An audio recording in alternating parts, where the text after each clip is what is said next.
Come back to our discussions, visitations, conversations. So today I want to take a few minutes of more time to spend a few minutes to discuss the Palestinian upcoming election. There's been back and forth conversations, back and forth debates, and all types of insinuation about the Palestinian elections, what is behind it, and a whole host of other elements in there that hopefully will be able to get or shed some light on it today. So let me first say the following. This has been 15 years in the making, meaning the Palestinians have not had an election in place since the 2006 election, which after it occurred, at the time Hamas won the majority of seats, and as a result led to immediate responses from both the Israeli government, the regional actors, and the international community, and followed by a series of attacks of Israel on the Gaza Strip. And now we have the total division between the Gaza Strip and the West Bank. Gaza came under the governorship of Hamas, while the West Bank came under the Fatah and the PLO. And since then, the Palestinian body politic has been fragmented.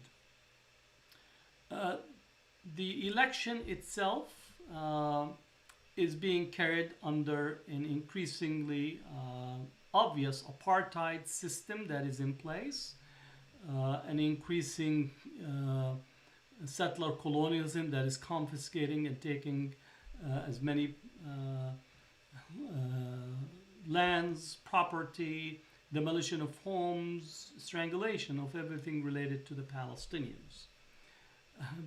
But there's also a larger issue. And the larger issue is the following. Can a democratic elections be held under a system of settler colonial occupation? This election, as well as the one before it, is a direct outcome of the Oslo Agreement that created the framework under which the current election, as well as other type of political arrangement with the Palestinian Authority, are undertaken. So this is an important questions for us to have. Can a democratic election be held under occupation, under settler colonial occupation, and hegemonic control of an occupying power like Israel? So that's one. And the answer either way still does not resolve the fundamental question, is that the Palestinians who will get elected for, one is the parliamentary election, which will be on May 22nd, and then followed by a presidential election on July 31st. The parliament is for 132 seats. So will this parliament really exercises any type of real sovereignty? Because sovereignty is the crux of the matter of political, of elections, of representations, of having a parliament to speak on behalf of the population. Second issue in there, and this is also specifically to speak to the parliament, Palestinian parliament, but also to speak to the presidential election. So this election is being carried as an election for the Palestinian Authority. The Palestinian Authority has been assigned, as a result of the Oslo framework, the responsibility to govern over the Palestinians inside the Gaza Strip, the West Bank, and East Jerusalem, which means that the bulk of the Palestinians who live in the diaspora, Palestinians who are in Jordan, Palestinians who are in Lebanon, Syria, Palestinians in Europe, or across much of the world, have no representation in the political process that, in essence, is assigned the responsibility to both engage in issues pertaining to resolving or arriving at a peace treaty or a peace agreement, or in essence challenging settler colonialism. Again, in either way, the bulk of the Palestinians living in diaspora and in exile, some from the 1948 period till now, their right to vote, their right to representation, the right for political engagement in this sense is completely curtailed, and as such they have no way to participate, so they're structurally excluded from participating in this election.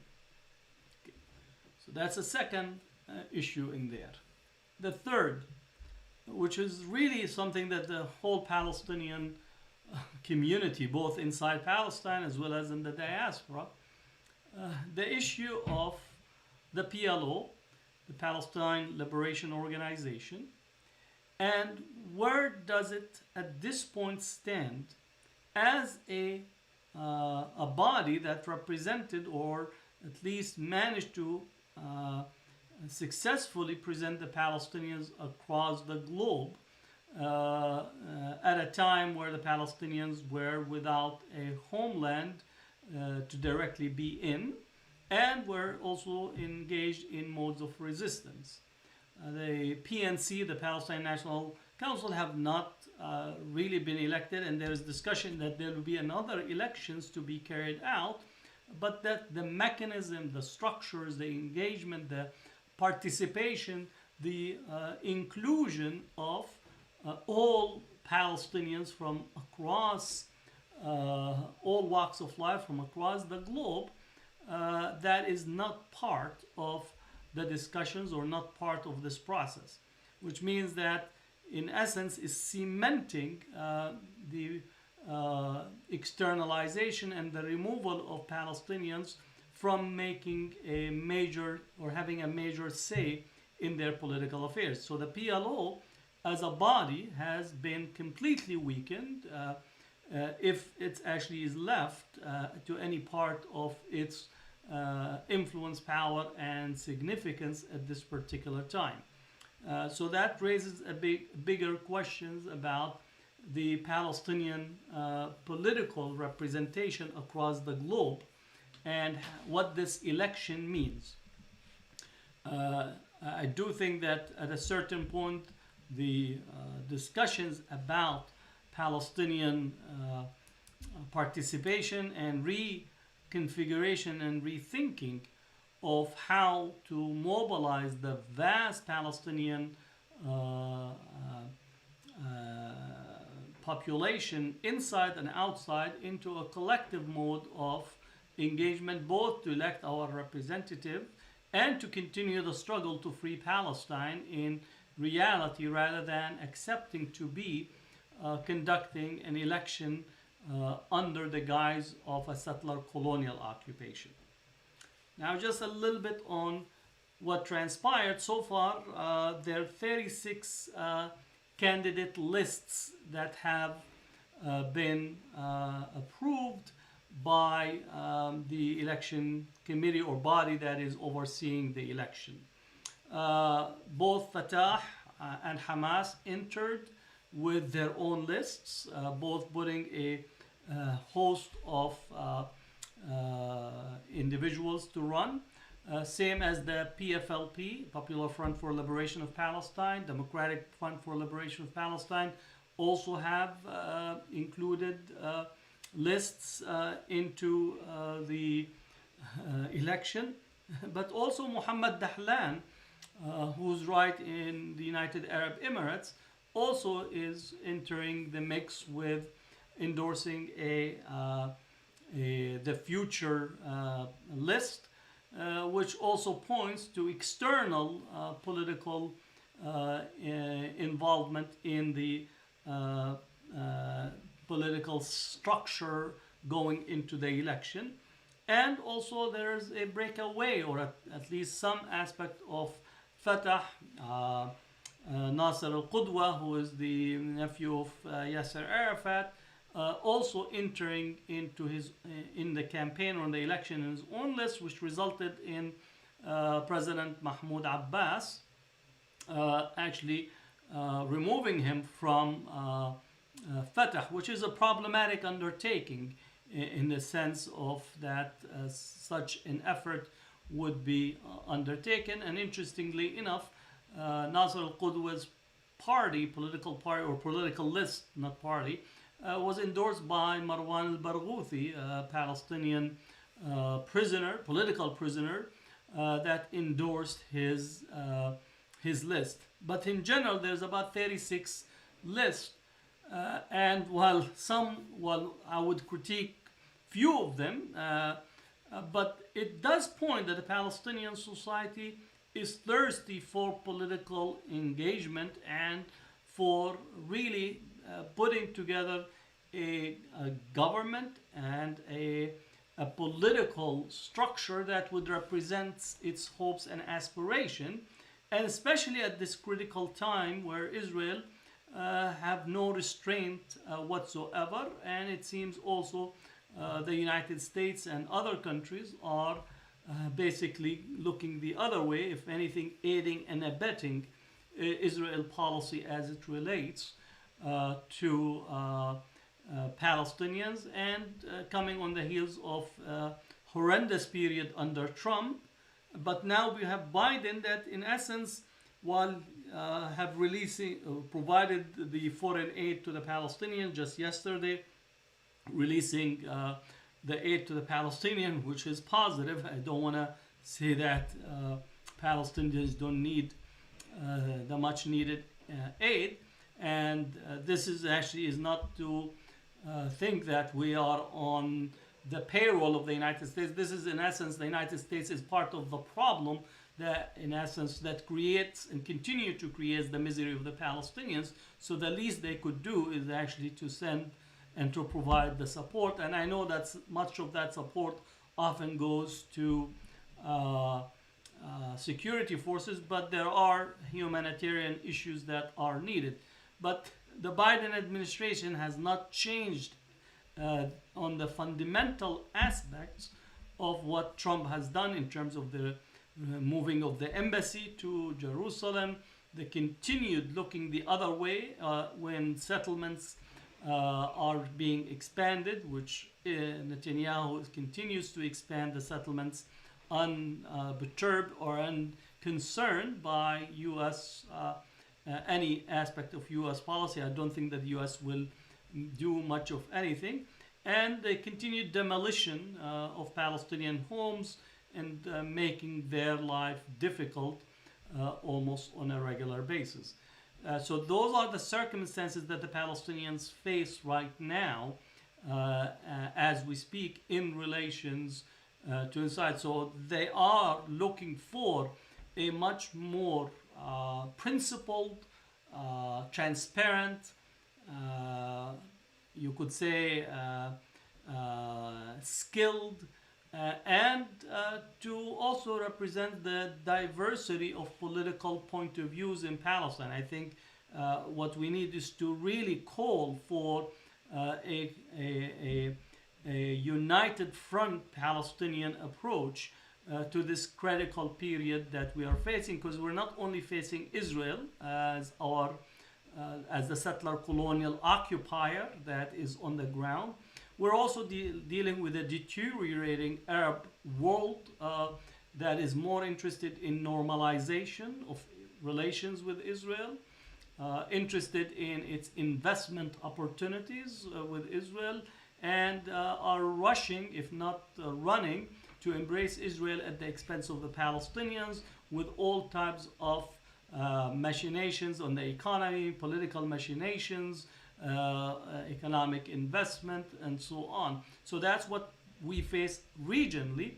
And then globally, we're facing the United States with its constant embrace of Israel, coming both from the strength of APAC, American Israeli Public Affairs Committee, the Christian Coalition, which is more Zionist often than Zionism itself, an emboldened right wing here in the US, and a rising tide of right wing in various parts of Europe, or at least those who are attempting to keep up with the right wing, like what you're finding in France, that supporting Israel becomes the litmus test that we are facing and confronting. So it's very important to recognize what the Palestinians are facing in the reality in there, and therefore a solid political outcome that would bring a solidarity for the Palestinians